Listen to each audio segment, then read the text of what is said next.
Gender is so deeply embedded in our food choices and our food system that we often don't even notice it, at least until it becomes so in your face it almost becomes a parody of itself. Think, for example, of Carl's Jr.'s long-standing ad campaign featuring scantily clad women in suggestive poses, eating hamburgers in a sensual manner.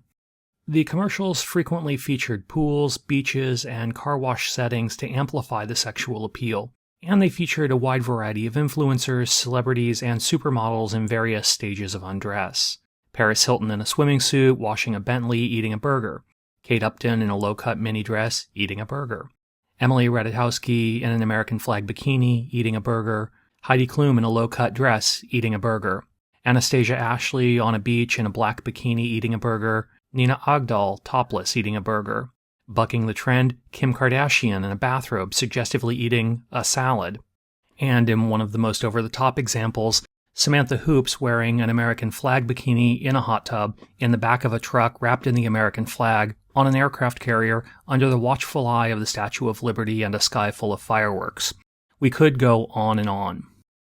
In 2011, the president of Carl's Jr. famously defended the company's ad strategy, which critics dubbed slut burgers, saying, and I quote, "We believe in putting hot models in our commercials because ugly ones don't sell burgers.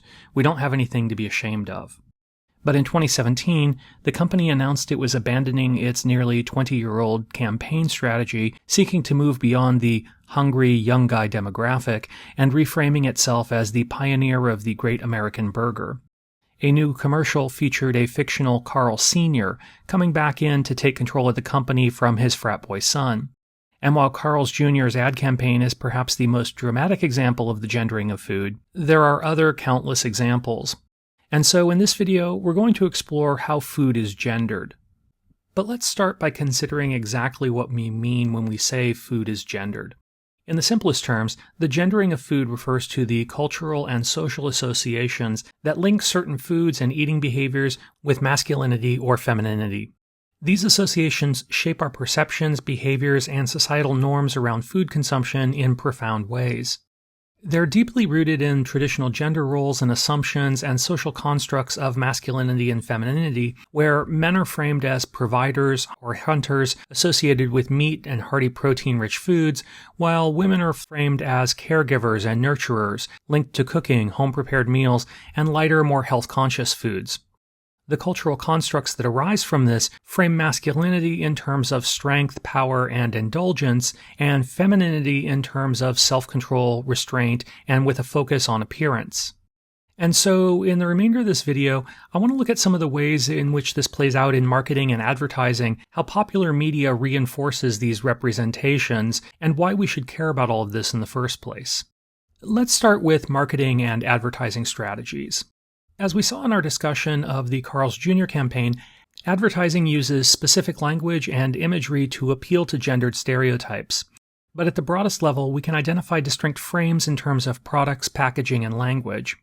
Ads targeting men tend to feature large portions of steaks, burgers, beer, and similar foods using dark, bold colors and relatively straightforward, no-nonsense designs in packaging, frequently describing foods as hearty, manly, or satisfying.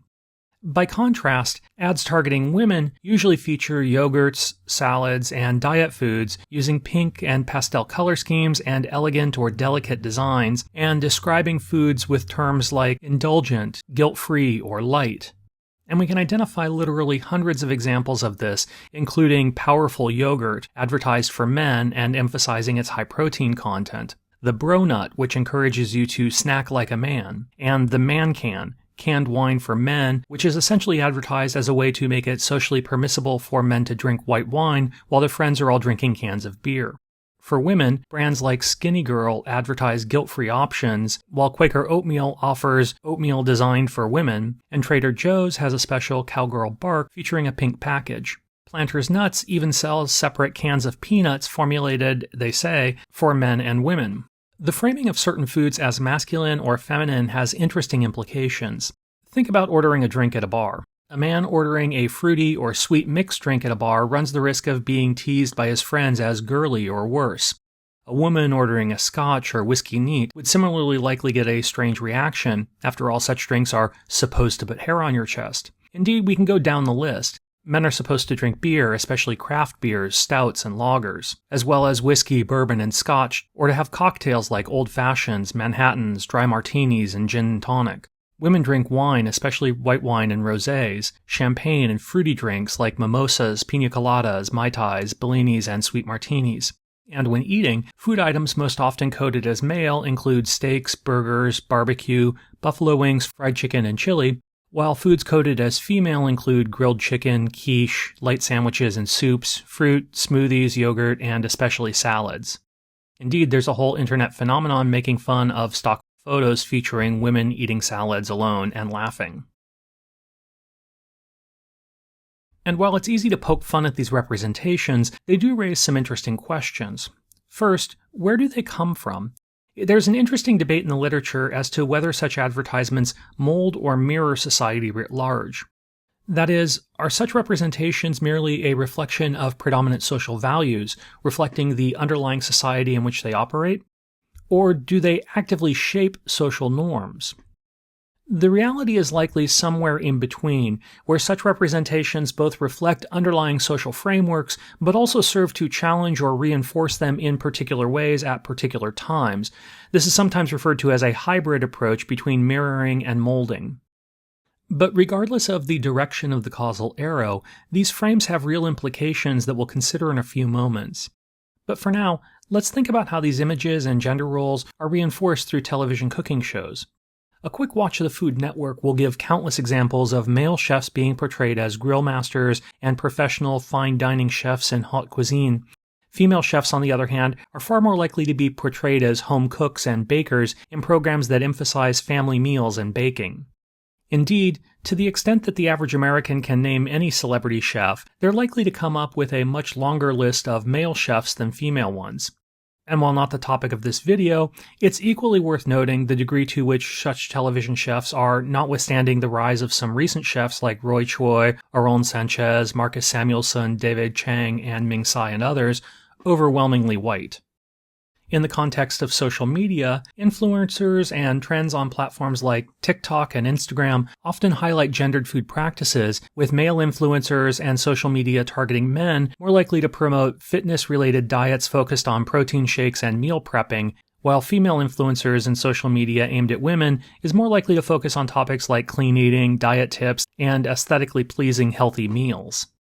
The rise of food porn and influencer culture often creates an unrealistic expectation around food aesthetics and portion sizes, particularly impacting women. All of this reinforces and contributes to societal pressures around body shape and body image. Women face pressure to maintain slim figures, idealized as thin and toned.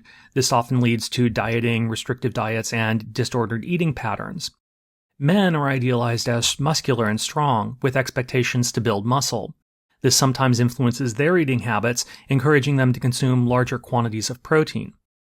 Women are often socialized to eat smaller portions, prioritizing healthy foods and to feel guilty about indulging.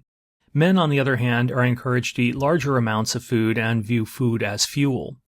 A variety of studies have shown that these pressures are socially transmitted to children as young as 5 years of age, with rates of anorexia and body dysmorphia increasing among young adults. Feminist and queer theory offers a powerful lens through which we might understand the gendered nature of food and what might be done to address it. With respect to the gendered division of labor, feminist and queer theorists argue in favor of dismantling the traditional gender roles that associate women with domestic food preparation and men with professional cooking or more rugged outdoor cooking activities like grilling and camping. Instead, they advocate for dismantling these roles and promoting shared responsibilities in both domestic and professional culinary settings. Feminist theorists also critique how food marketing objectifies both men's and especially women's bodies, promoting unattainable beauty standards and diet culture. Instead, they push for body positivity and the representation of diverse body types in media, challenging the notion that people must adhere to specific, gender-defined diets to meet social expectations. They also call for an end to the pink tax, which contributes to economic inequality by charging women more for gendered versions of the same products. Instead, they advocate for gender-neutral pricing and increased awareness of discriminatory pricing practices to reduce economic disparities. And while the topic for another video, feminist theorists also emphasize the fact that single mothers and women of color are disproportionately affected by food insecurity. Indeed, in the United States, households headed by single women are twice as likely as households headed by single men, and 3 times as likely as all households to experience food insecurity. According to the Brookings Institution, about 1 in 4 children in the United States live in food insecure households, and the problem becomes much larger when we factor in race. Feminist theorists therefore often promote policies and programs that address the intersectional nature of food insecurity, seeking to ensure equitable access to nutrition food for all regardless of gender. Queer theorists challenge the binary, heteronormative framing of food marketing and consumption patterns, and instead advocate for the recognition of more inclusive gender identities in food-related marketing and policies. And in doing so, they call for more inclusive representation of diverse family structures and relationships in food media and advertising, while celebrating and promoting the visibility of LGBTQ food cultures. But that's it for now. As always, thanks for watching, and please leave any questions you have in the comment section below. Bye.